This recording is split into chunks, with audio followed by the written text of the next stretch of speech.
नमस्कार दोस्तों, आपका बहुत स्वागत है। मेरा नाम है पीयूष। आज हम डिस्कस करेंगे लाइफ आफ्टर डेथ। तो सभी धर्मों के क्या विचार हैं इसके ऊपर। आखिर मृत्यु के बाद क्या होता है। लाइफ आफ्टर डेथ यानी मृत्यु के बाद जीवन या परलोक के बारे में लगभग सभी प्रमुख धर्मों में कुछ न कुछ दृष्टिकोण या मान्यताएं हैं। नीचे हमें संक्षिप्त में प्रमुख धर्मों के विचार साझा करने को मिलेंगे। तो पहला है हिंदू धर्म। हिंदू धर्म के अनुसार जो पुनर्जन्म की मान्यताएं हैं, जो प्रमाण मिलते हैं, पुनर्जन्म रीइंकार्नेशन। हिंदू धर्म में ये माना जाता है कि आत्मा अमर होती है और मृत्यु के बाद नया शरीर धारण करती है। तीसरा, कर्म सिद्धांत। आत्मा को नया जन्म उसके कर्मों के आधार पर मिलता है। अच्छे कर्म से बेहतर जन्म, बुरे कर्म से नीचे योनि, और मोक्ष अंतिम लक्ष्य है। मोक्ष यानी पुनर्जन्म के चक्र से मुक्ति और परमात्मा से एकाकार। दूसरा है बुद्ध धर्म। बुद्ध धर्म के अनुसार पुनर्जन्म के जो विचार हैं, बुद्ध धर्म में भी पुनर्जन्म की मान्यता है, पर आत्मा की बजाय चेतना का प्रवाह चलता है। कर्म। बुद्ध धर्म के अनुसार जो कर्म है, जीवन के कर्म अगले जन्म को प्रभावित करते हैं। तीसरा अध्याय, भगवान बुद्ध के अनुसार जो निर्वाण है, मोक्ष की जगह निर्वाण है, दुखों से पूर्ण मुक्त और पुनर्जन्म का अंत। वैसे तो बुद्ध धर्म पुनर्जन्म को मान्यता नहीं देता। बुद्ध धर्म ने आत्मा और परमात्मा दोनों को ही नकारा है। अब तीसरा जो जैन धर्म है उसकी सुन लेते हैं। जैन धर्म के अनुसार भगवान महावीर दिगंबर के अनुसार आत्मा और कर्म। आत्मा शाश्वत है और उसके ऊपर कर्म के कण चिपके हैं जो पुनर्जन्म निर्धारित करते हैं। दूसरा अध्याय, मुक्ति मोक्ष। आत्मा जब कर्मों से मुक्त हो जाती है तो वह मोक्ष को प्राप्त करती है और फिर जन्म मरण से परे चली जाती है। ये जैन धर्म का मानना है। चौथा, इस्लाम पुनर्जन्म के ऊपर क्या विचार रखता है। कयामत यानी अंग्रेजी में कहेंगे इसको जजमेंट डे। मृत्यु के बाद आत्मा बरखस में जाती है, फिर कयामत के दिन उसे पुनर्जीवित किया जाएगा। दूसरा, हिसाब अकाउंटेबिलिटी। जीवन में किए गए कर्मों का हिसाब होगा। जन्नत या जहन्नुम। अच्छे कर्मों और ईमान के आधार पर व्यक्ति को स्वर्ग यानी जन्नत या नर्क जहन्नुम में भेजा जाएगा कर्मों के अनुसार। और ईसाई धर्म के क्या विचार हैं क्रिश्चियनिटी के पुनर्जन्म के ऊपर, आइए जानते हैं। पुनरंथा। मृत्यु के बाद आत्मा परमेश्वर के पास जाती है।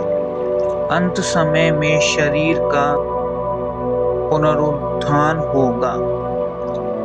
दूसरा अध्याय, न्याय का दिन जजमेंट डे। परमेश्वर सबका न्याय करेगा। परमेश्वर सबका न्याय करेगा, उसके कर्म के अनुसार उसको फल देगा। ये ईसाई धर्म में कहा गया है। और ईसाई धर्म में स्वर्ग और नर्क का भी वर्णन है। अच्छे लोगों को स्वर्ग और पापियों को नर्क मिलेगा। ये ईसाई धर्म यानी क्रिश्चियनिटी का कहना है। छठा अध्याय, सिख धर्म पुनर्जन्म और मोक्ष। सिख धर्म भी पुनर्जन्म और मोक्ष में विश्वास करता है। आपने सुना, सिख धर्म भी पुनर्जन्म और मोक्ष में विश्वास करता है। आत्मा ईश्वर का अंश है, वह ये मानता है। दूसरा, नाम सिमरन, सेवा और सत्कर्म। ईश्वर का ध्यान, सेवा और अच्छे कर्मों से मोक्ष प्राप्त हो सकता है। सातवां अध्याय, यहूदी धर्म ज्यूडिज्म। यहूदी धर्म में मृत्यु के बाद जीवन के बारे में एक स्पष्ट और एकरूप मान्यता नहीं है। कुछ संप्रदाय, पुनरुत्थान, रिज़र्यूशन और ओलम हाबा यानी आने वाली दुनिया में विश्वास रखते हैं। 8वां, अन्य आदिवासी प्राकृतिक धर्म जो हैं एनिमनिज्म, अफ्रीकन नेटिव ट्रेडिशन, जो बाहर के दुनिया के जो धर्म हैं वह उनका क्या विचार है। आत्मा को मृत्यु के बाद किसी अन्य लोक या पूर्वजों के साथ रहने की मान्यता होती है। कई परंपराएं मृत्यु के बाद आत्मा की यात्रा या उसके पुनर्वर्तन में विश्वास करती हैं। अगर आप किसी विशेष धर्म ग्रंथ या संप्रदाय का गहरा विश्लेषण चाहते हैं तो कृपया बताएं, मैं और विस्तार से समझा सकता हूँ। नमस्कार दोस्तों, चलिए आइए जानते हैं अब आगे की बात और बताते हैं आपको। भगवत गीता, वेदांत और उपनिषद जैसे धर्म ग्रंथों में पुनर्जन्म पर क्या विचार किए गए हैं।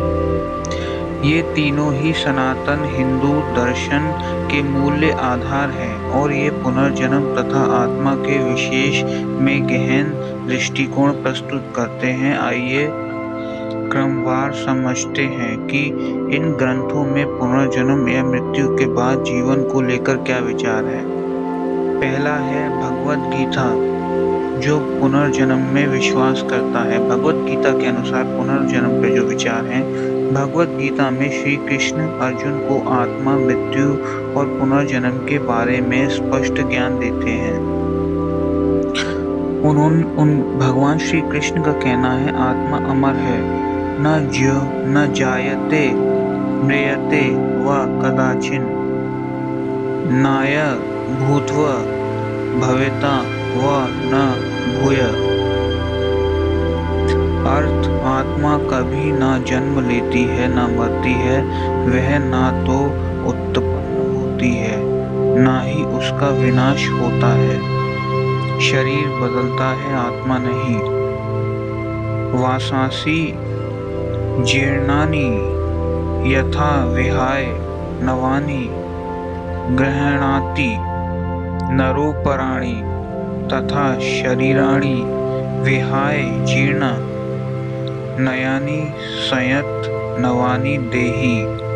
अर्थ है इसका, जैसे मनुष्य पुराने वस्त्रों को त्याग कर नया वस्त्र धारण करता है, वैसे ही आत्मा पुराने शरीर को त्याग कर नया शरीर धारण करती है।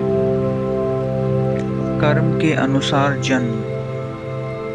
संक्षिप्त में व्यक्ति को उसके कर्मों और स्वभाव के अनुसार अलग जन्म प्राप्त होता है। ये भगवत गीता का संदेश था। ये भगवत गीता में वर्णित है। पुनर्जन्म और जीवात्मा के बारे में स्पष्ट रूप से भगवान श्री कृष्ण ने भी कहा है। और दूसरा अध्याय वेदांत दर्शन में पुनर्जन्म। वेदांत के क्या विचार है पुनर्जन्म पे। विशेष अद्वैत वेदांत जो उपनिषदों और ब्रह्म सूत्रों पर आधारित है, आत्मा और ब्रह्म परमात्मा को एक मानता है। आत्मा ब्रह्म है यानी ईश्वर। आत्मा ब्रह्म, अहं ब्रह्मास्मि, मैं ही ब्रह्म हूँ। तत्वमसि, तू वही है। इन महाकाव्यों का अभिप्राय है कि जीवात्मा और परमात्मा एक ही है, परंतु अज्ञान अविद्या के कारण आत्मा पुनर्जन्म के चक्र में फंसी रहती है। बंधन और मोक्ष। आत्मा जब तक अज्ञान में रहती है तब तक वह कर्म और संसार के चक्र में घूमती रहती है। जब आत्मा ज्ञान प्राप्त करती है कि वह ब्रह्म है, तब मुक्ति मिलती है और पुनर्जन्म समाप्त हो जाता है। उपनिषदों में पुनर्जन्म। उपनिषदों के अनुसार जो पुनर्जन्म की व्याख्या है, उपनिषदों वेदों का ज्ञानात्मक दार्शनिक भाग है। इनमें आत्मा, ब्रह्म, पुनर्जन्म और मोक्ष पर गहराई से चर्चा की गई है। आत्मा अविनाशी है। नायमात्मा अन्यते, अन्य माने शरीरे। कठोपनिषद के अनुसार इसका अर्थ है शरीर के मारे जाने पर भी आत्मा नहीं मरती। कर्म और पुनर्जन्म। यथा कर्म यथा श्रुत। बृहदारण्यक उपनिषद। जय अर्थ है जैसा कर्म जैसा ज्ञान वैसा अगला जन्म। आत्मज्ञान से मुक्ति। विद्या तु स एव आत्मा। ज्ञान ही आत्मा का स्वरूप है। अब आत्मा को उसका सच्चा स्वरूप ज्ञात होता है तब वह जन्म मरण से मुक्त हो जाती है। सारांश। विचार गीता वेदांत उपनिषद। सारांश। विचार क्या है? गीता के अनुसार आत्मा के ऊपर क्या विचार है? अजर अमर। और गीता के अनुसार पुनर्जन्म पे विचार है कर्मानुसार। गीता के ऊपर मुक्ति के क्या विचार हैं? भक्ति व ज्ञान से। और वेदांत के आत्मा के ऊपर विचार है ब्रह्मा के समान। वेदांत के पुनर्जन्म पे विचार है अवेधा के कारण। वेदांत के मुक्ति के विचार है आत्मज्ञान से। और उपनिषद के क्या विचार है? आत्मा को उपनिषदों ने बताया है अविनाशी और पुनर्जन्म का अर्थ बताया है कर्म व ज्ञान। और मुक्ति का अर्थ बताया उपनिषद ने आत्म ब्रह्म। यदि आप चाहते हैं तो मैं इन ग्रंथों से संबंधित श्लोकों की व्याख्या भी दे सकता हूँ। यह एक विषय पर गहराई से चर्चा कर सकते हैं। तो दोस्तों हम मिलेंगे आपसे अगली वीडियो में, तब तक आप मिलिएगा। Bye bye. हमारी वीडियो को लाइक कीजिए, शेयर कीजिए, सब्सक्राइब कीजिए। धन्यवाद।